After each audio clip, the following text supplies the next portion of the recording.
Hello, Wansi. My name is Avi.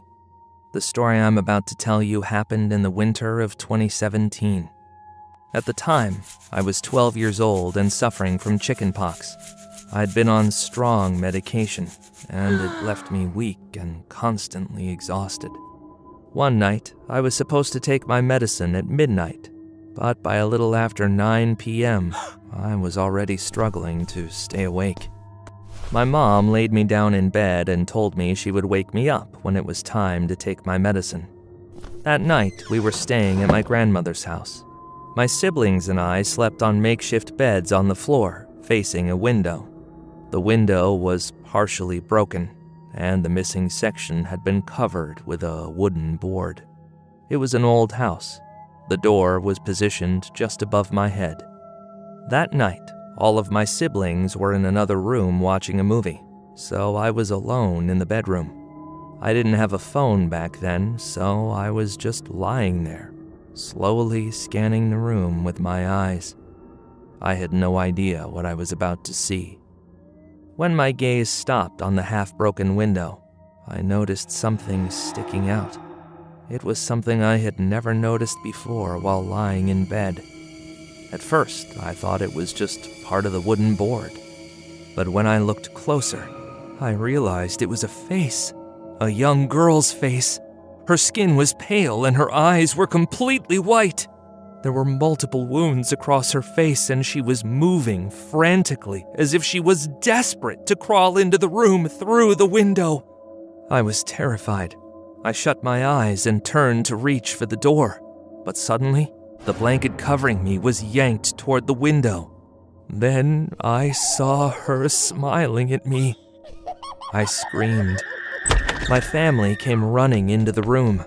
I clung to my mother and pointed at the window, but everyone told me there was nothing there.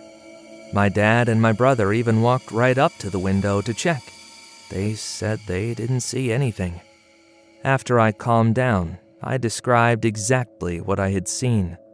They told me I must have hallucinated because I was so sick. But even if the face I saw was a hallucination, what about the blanket? My entire family saw that the blanket had been pulled and was lying right next to the window.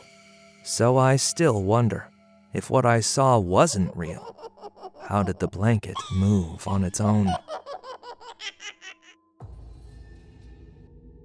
About 9 years ago, I worked briefly in a remote rural area. That's when something happened to me, something I still can't fully explain.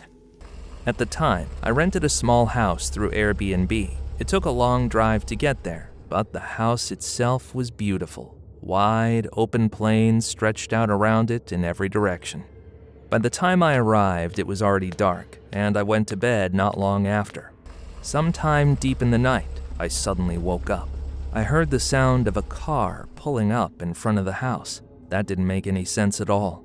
The place was completely isolated. There were no other houses nearby, and there was absolutely no reason for anyone to be out here at that hour. I stepped into the living room. That's when I heard footsteps approaching the front door from outside.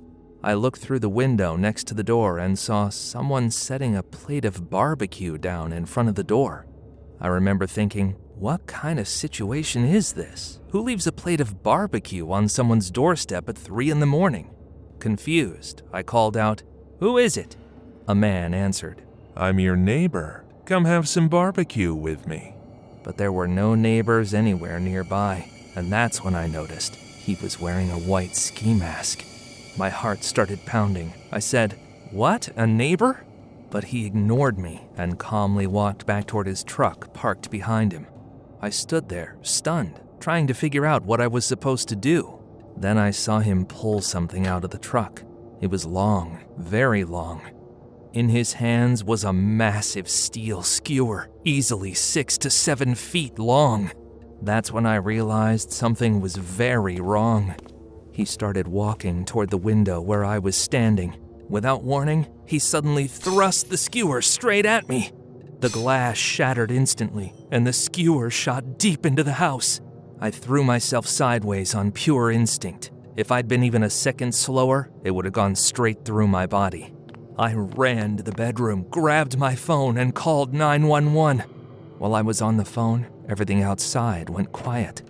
Slowly, I stepped back into the living room. The man was still there, standing outside, looking around. Because of the mask, all I could see in the darkness were his eyes. Those eyes burned into my memory. I still see them. They looked dull and cloudy, almost as if they were covered in fog. I shouted, "What do you want from me?" He didn't answer. Instead, he adjusted his grip and lifted the skewer again. It looked heavy. Trying to control my shaking breath, I yelled, "The police are on their way!" He replied calmly, Oh yeah? Then I'll just finish you quickly. I watched as he wiped the skewer with what looked like a cloth. All I could think was that I needed to buy time. I knew it would take a while for the police to reach such a remote place. The window was already broken. If he really wanted to, he could have come inside. But he didn't. He just stood there, staring at me.